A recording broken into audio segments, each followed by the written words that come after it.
नमस्कार दोस्तों।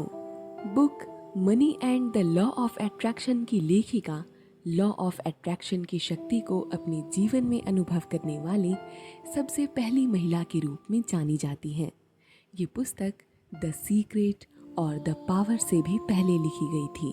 आप सोच रहे होंगे कि ये बुक भी बाकी सभी लॉ ऑफ अट्रैक्शन पर लिखी गई पुस्तकों की तरह ही होगी, तो आप गलत हैं। दोस्तों, ये पुस्तक अपने आप में बहुत अनोखी है क्योंकि इसमें लेखिका ने संवाद यानी कम्युनिकेशन के माध्यम से हमारे जीवन में उन सवालों के जवाब देने की कोशिश की है जिन्हें हम इससे पहले शायद नहीं समझ पाते। आज के इस वीडियो में हम आपको इस अमेजिंग बुक की समरी बताने जा रहे हैं। दोस्तों, जैसा इस बुक का नाम है money and the law of attraction, तो आप सोचेंगे कि इस पुस्तक में हमें ऐसे तरीके बताए गए होंगे जिनसे हम लॉ ऑफ अट्रैक्शन का इस्तेमाल करके अपने जीवन में पैसों को आकर्षित करने के लिए इसके प्रिंसिपल्स को अप्लाई करेंगे। लेकिन ये बुक केवल धन को आकर्षित करने तक सीमित नहीं है, बल्कि एक अच्छे जीवन के लिए ज़रूरी सभी आवश्यक चीज़ें जैसे प्यार, करियर, सफलता, शांति, सम्मान और ऐसे लोगों को आकर्षित करने के बारे में है जो आपकी ज़िंदगी को खास बनाते हैं। ये पुस्तक 2 भागों में बटी हुई है। पहले भाग में तो हमारे जीवन के लिए ज़रूरी सभी चीज़ों को आकर्षित करने के लिए लॉ ऑफ अट्रैक्शन के इस्तेमाल के तरीके पर बात की गई है, और दूसरे भाग में बताया गया है कि किस प्रकार हम इसी शक्ति के इस्तेमाल से असीम धन को आकर्षित कर सकते हैं। चलिए दोस्तों, पहले भाग से शुरू करते हैं। लेखिका कहती है कि जब से इस ब्रह्मांड की उत्पत्ति हुई तब से लॉ ऑफ अट्रैक्शन काम कर रही है। हम सभी एक खास तरह की वाइब्रेशंस का हिस्सा हैं और लॉ ऑफ अट्रैक्शन उन्हीं वाइब्रेशंस के प्रभाव से चीज़ों को आकर्षित करता है। ये वाइब्रेशंस हमारी सोच से निकलती हैं। जैसा हम सोचते हैं, हमारे दिमाग से ठीक वैसी ही वाइब्रेशंस निकलती हैं और हमारे वातावरण से एक जैसी वाइब्रेशंस वाली चीज़ों को आकर्षित करती हैं, उन्हें ट्रैक करती है। मान लीजिए आप घबराया हुआ महसूस कर रहे हैं, तो आपकी वाइब्रेशंस भी ऐसे लोगों को अपने आसपास ढूंढेगी जो अपनी ज़िंदगी से परेशान हैं और घबराए हुए हैं। ऐसे लोग आपको उन परिस्थितियों से बाहर निकलने की बजाय आपको उसी में डुबाने की कोशिश करेंगे। इसी तरह मान लीजिए आप इस तरह की सोच के गुलाम हो चुके हैं कि भविष्य में आपके पास पैसों की कमी हो जाएगी, तो आप ऐसी ही परिस्थिति को अपनी ओर आकर्षित करेंगे और पैसा आपसे दूर चला जाएगा।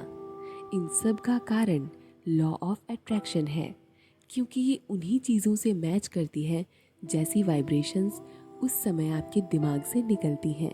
लेखिका बताती हैं कि इस तरह सभी चीज़ों का कारण वाइब्रेशंस ही हैं, जिन्हें हम महसूस नहीं कर सकते हैं वो भी वाइब्रेशंस हैं, और जो भौतिक रूप से विद्यमान हैं, जो फिजिकली प्रेजेंट हैं, वो भी वाइब्रेशंस हैं, जो इस संसार से परे है वो भी वाइब्रेशंस ही हैं। और इन सभी वाइब्रेशंस को मैनेज करने वाला है लॉ ऑफ अट्रैक्शन। वो कहती हैं कि ये शक्ति आप में तभी आ गई थी जब आपका इस संसार में जन्म हुआ था, इसीलिए हमें इसका सही मायनों में इस्तेमाल करना सीखना चाहिए। हमें अपने जीवन में अच्छी चीज़ों को अट्रैक्ट करने के लिए कभी किसी भी व्यक्ति को अपनी दुख भरी कहानी नहीं सुनानी चाहिए। अपने अतीत को भूल आपको नए सिरे से फ्यूचर की कहानी लोगों को पूरे आत्मविश्वास से बतानी चाहिए। यही कहानी आपके वाइब्रेशंस को सकारात्मक बनाती है और इन्हीं सकारात्मक वाइब्रेशन से आपके जीवन में लॉ ऑफ अट्रैक्शन की शक्ति काम करती है, जिससे आप अपनी हर मनचाही चीज़ पा सकते हैं। वाइब्रेशंस को स्ट्रांग बनाने के लिए आप में इच्छा शक्ति का होना भी ज़रूरी है। जब भी आप किसी को अपनी कहानी बताएं, तो आप विरोधाभासी वाक्यों का प्रयोग ना करें। फॉर एग्जाम्पल, आप ऐसा ना कहें कि मैं तो ऐसा चाहता था और ऐसा हो गया, बल्कि आप अपनी कहानी में अपनी इच्छा शक्ति को जोड़कर कुछ इस तरह के वाक्यों का प्रयोग करें, जैसे हाँ, मैं मोटा हूँ लेकिन पतला होना चाहता हूँ। मेरे बॉस मुझे अप्रिशिएट नहीं करते, इसीलिए मैं उनके द्वारा अप्रिशिएट होना चाहता हूँ। मैं अपने हर सपने को पूरा करना चाहता हूँ और करके रहूँगा। ये आपकी मजबूत इच्छा शक्ति को प्रकट करते हैं और आपके दिमाग में स्ट्रॉन्ग वाइब्रेशंस को एक्टिवेट करते हैं, जिनसे लॉ ऑफ अट्रैक्शन की शक्ति प्रभावी रूप से काम करती है। आप अपने जीवन में होने वाले हर नए अनुभव के निर्माता स्वयं हैं। इसीलिए आपको ये समझना ज़रूरी है कि ये सभी अनुभव आपके किसी काम के कारण आपको नहीं मिलते हैं और ना ही आपके द्वारा कुछ खास करने से, बल्कि ये आपके बोलने से भी नहीं मिलते। इन्हें तो आप अपनी सोच से पाते हैं।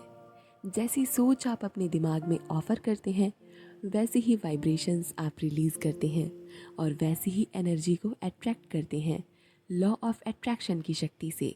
लेखिका कहती हैं कि जब भी आप नेगेटिव इमोशंस को फील करें तो उसकी पहचान करें और स्वयं से ये सवाल पूछें कि आप ऐसा क्यों फील कर रहे हैं और आप क्या चाहते हैं, क्योंकि आप हमेशा तो ऐसा फील नहीं करते। इस तरह आप अपना सारा ध्यान इस सोच पर केंद्रित कर देते हैं कि आप वास्तव में चाहते क्या हैं और इसी बिंदु पर हमारी सोच बदल जाती है। हमारा अटेंशन हमारे नेगेटिव इमोशंस से हट जाता है। यही वो पॉइंट है कि जैसे ही आपको अपने नेगेटिव इमोशंस का रियलाइजेशन होता है, आपका नेगेटिव लॉ ऑफ अट्रैक्शन रुक जाता है और यहीं से पॉजिटिव अट्रैक्शन की शुरुआत हो जाती है। दोस्तों, यहाँ पर मैं आपको एक एग्जाम्पल देना चाहूँगी। मान लीजिए मैं बहुत दुखी हूँ, बहुत उदास हूँ, तो ऐसे समय में या तो मैं अपनी थॉट पर अपना ध्यान लगाऊंगी कि आखिर मैं ऐसा क्यों सोच रही हूँ, या फिर मैं ईश्वर का नाम लूँगी।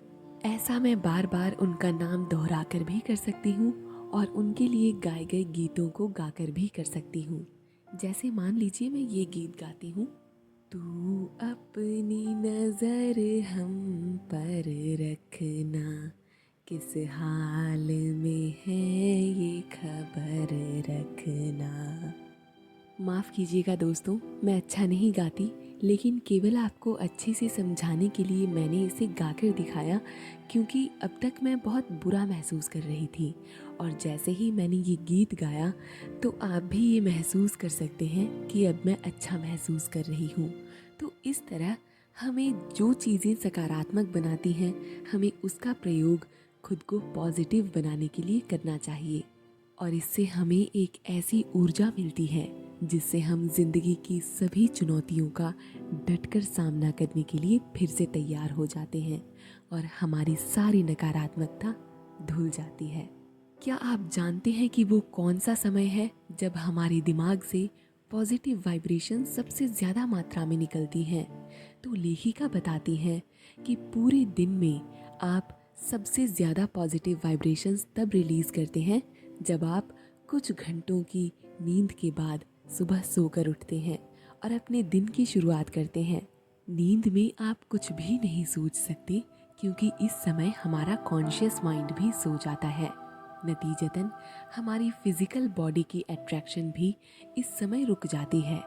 इसीलिए इस समय हमारे शरीर की आंतरिक शक्ति अपने आप को ऊर्जा से जोड़ती है। वो ऊर्जा जो आपके विचारों में है, जो आपकी आत्मा में है। यही वो समय है जब हमारा शरीर इंटरनल पावर्स के साथ मिलकर खुद को रिफ्रेश करता है। लेखिका ये भी बताती हैं कि जब आप सोने जाएं तो आप इस वाक्य को कहकर सोएं कि आज रात मैं अच्छे से आराम करूंगा, मैं पूरी नींद लूंगा। मैं जानता हूं कि इस समय सभी प्रकार का आकर्षण रुक जाएगा, लेकिन जब मैं सुबह उठूंगा तो मैं फिर से उन सारी शक्तियों को पा लूंगा जिनसे मैं अपने जीवन में नए अनुभवों को आकर्षित करूंगा। ये आपको आश्चर्यजनक बेनिफिट देगा। अपने जीवन में धन को आकर्षित करने के संदर्भ में भी यही वाइब्रेशंस काम करती हैं। बहुत सारे लोग इस शक्ति के बारे में जानते हैं और वो अपने मन में ऐसी अभिलाषा भी रखते हैं कि उनके जीवन में लॉ ऑफ अट्रैक्शन की शक्ति से ढेर सारा पैसा आ जाए। इसके लिए वो अफर्मेशंस भी सुनते हैं, लेकिन उन लोगों की ये शिकायत रहती है कि वो अब भी गरीब हैं। इसका क्या कारण है? इसके उत्तर में लेखिका बताती हैं कि ये बिल्कुल सच है कि कुछ लोग अपने जीवन में ऐसे वाक्यों का दोहराव करते हैं, लेकिन फिर भी उनके जीवन में पैसों की कमी बनी रहती है। इसके दो कारण हैं। देखिए, पहला कारण तो ये है कि वो अपने वाक्य में ऐसे शब्दों का चुनाव करते हैं जिनसे उनके विचार और उनसे निकलने वाला वाइब्रेशन गलत दिशा में चला जाता है। उदाहरण के लिए, मान लीजिए अगर कोई व्यक्ति इस वाक्य का दोहराव करता है कि मैं कभी बीमार नहीं होना चाहता, बजाय इस वाक्य के कि मैं हमेशा स्वस्थ रहना चाहता हूँ, तो लॉ ऑफ अट्रैक्शन पहले वाक्य में तो बीमारी शब्द पर आकर्षित होगी और उस व्यक्ति के जीवन में बीमार होने की परिस्थितियों को आकर्षित करेगी, बजाय कि स्वस्थ जीवन के। इसी तरह धन के विषय में भी लोगों को अपने वाक्यों पर ध्यान देने की आवश्यकता है। अपने वाक्य में सकारात्मक शब्दों का प्रयोग करें। ऐसे वाक्य नहीं बोलने चाहिए कि मैं कभी गरीब नहीं होना चाहता, क्योंकि ऐसे वाक्य में लॉ ऑफ अट्रैक्शन की शक्ति गरीबी को आकर्षित करेगी, क्योंकि गरीबी एक नकारात्मक विचार को प्रदर्शित करती है। दूसरा कारण ये है कि सकारात्मक वाक्यों का दोहराव करते समय अगर हमारे मन में 1% भी धन के प्रति डर की भावना है या आपको अपने विचारों पर विश्वास नहीं है, तो आपके वो वाक्य निरर्थक हो जाएंगे और लॉ ऑफ अट्रैक्शन की शक्ति वहाँ काम नहीं करेगी, क्योंकि आपके मन में धन के प्रति डर की भावना है कि यदि भविष्य में धन आपके जीवन में नहीं आया तो आपका जीवन कैसे कटेगा। तो ऐसे विचारों की स्थिति में आपके thought vibrations law of attraction की शक्ति से धन को आकर्षित करने की बजाय उस डर को आकर्षित करेंगे जो धन के प्रति आपके मन में उपजी है। तो आपको सकारात्मक शब्दों का प्रयोग करना सीखना चाहिए और उन्हें पूरे विश्वास से दोहराना चाहिए। दोस्तों, इन अफर्मेशंस की अलग अलग वीडियोस हमने भी अपने चैनल पर आपकी सुविधा के लिए बनाई हुई है। आप चाहें तो उन वाक्यों का दोहराव कर लॉ ऑफ अट्रैक्शन की शक्ति से धन को आकर्षित कर सकते हैं। आपको अपने हर काम, अपने हर व्यवसाय, अपनी हर नौकरी से प्यार करना चाहिए। या आपके जीवन में ऐसी नौकरी नहीं है तो आपको ऐसी नौकरी अपनानी चाहिए या ऐसा व्यवसाय जिनसे आपको प्यार है, जो आप हमेशा से करते हुए खुश महसूस करते हैं। जिस तरह पैसा ही सारी खुशियाँ नहीं दे सकता, ठीक उसी प्रकार गरीबी भी सभी प्रकार की खुशियाँ नहीं दे सकती। इसीलिए हमें हमेशा ये याद रखना चाहिए कि हम ऐसे काम करें जिससे हमें खुशी मिले और बदले में हमारे जीवन में हर तरफ सकारात्मक लोग और परिस्थितियाँ आएं। अगर हमारी वाइब्रेशंस पॉजिटिव होंगी तो बेशक आप अपने जीवन में ढेर सारा पैसा आकर्षित कर पाएंगे। न केवल पैसा, बल्कि आप खुशी के एक ऐसे स्तर को पाएंगे जो आपको इंस्पायर करेगा और आपके रिजल्ट्स वंडरफुल होंगे। आपके पास फाइनेंशियल सक्सेस होगी और लॉ ऑफ अट्रैक्शन की पावर से हर वो मनचाही चीज़ जिसकी आप इच्छा रखते हैं। स्वयं पर हमेशा विश्वास रखिए, अपनी शक्तियों पर भरोसा रखिए, उस ब्रह्मांड पर विश्वास कीजिए जिसने हम सब की रचना की है, हम सबको बनाया है। दोस्तों, इस बुक में लेखिका ने जेरी और अब्राहम के बीच संवाद यानी कम्युनिकेशन के माध्यम से ढेर सारे प्रश्नों के उत्तर देने की कोशिश की है। ये प्रश्न हमारे जीवन से जुड़े हुए हैं। हम आपको ये बुक पढ़ने की सलाह देते हैं